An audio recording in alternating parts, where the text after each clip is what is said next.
আসসালামু আলাইকুম, সবাই কেমন আছেন? Welcome to my new video.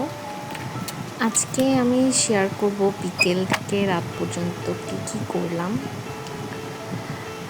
তো বিকেলে একটু ছাদে গিয়েছিলাম, হালকা হাঁটাহাঁটি করলাম প্রায় 15 মিনিট মতো। এই সময়টাতে আসলে একটু হাঁটাহাঁটি করা শরীরের জন্য ভালো, তবে বেশিক্ষণ হাঁটাহাঁটি আসলে করতে পারি না, কোমর পা এইসব জায়গায় ব্যথা শুরু হয়ে যায়। তো যাই হোক, হেঁটে এসে মাগরিবের নামাজ আদায় করলাম। এরপর আম্মু ঝালমুড়ি মাখিয়ে দিয়েছিল, সেটা খেলাম আরাম করে বসে। এরপর 7:30টার দিকে পড়তে বসলাম। আজকে ঠিক করেছি বাংলাদেশ বিষয়াবলী থেকে বাংলাদেশের খনিজ সম্পদ নিয়ে পড়ব। টপিকটা পুরোপুরি শেষ করার চেষ্টা করব, কিন্তু দেখা যাক আসলে কতটুকু করতে পারি। 7:30টা থেকে 8:15 পর্যন্ত একটা সেশন করলাম। এরপর 15 মিনিটের একটা ছোটো ব্রেক নিলাম।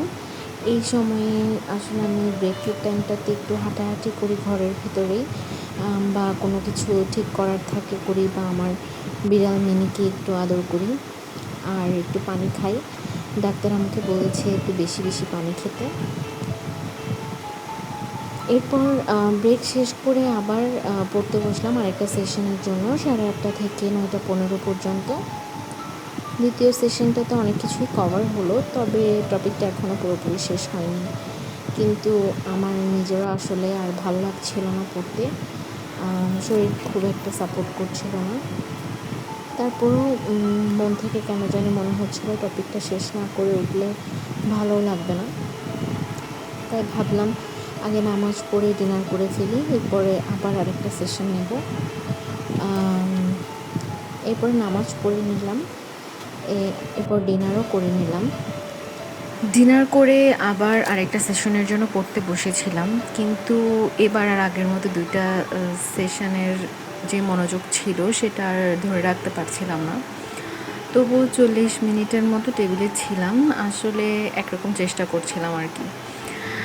শেষ পর্যন্ত আসলে বুঝতে পারলাম আজকে আর পড়া হবে না, তাই প্রতিদিনের মতো টেবিলটা গুছিয়ে শুয়ে পড়লাম আর কি।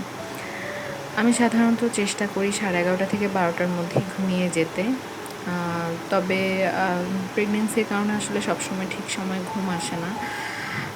দেখা যায় কোমর ব্যথা করে, পেট ব্যথা করে, পা ব্যথা করে, শরীর খারাপ লাগে। কখনো আবার দেখা যায় কোনো খারাপই লাগছে না, কিন্তু অকারণেই মন অস্থির হয়ে আছে।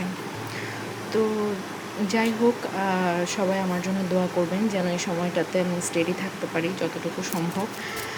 আর আপনাদের ডেইলি রুটিন কার কেমন কাটে সেটাও কিন্তু আমাকে কমেন্ট করে জানাতে ভুলবেন না। আল্লাহ হাফিজ, দেখা হবে ইনশাল্লাহ পরের ভিডিওতে।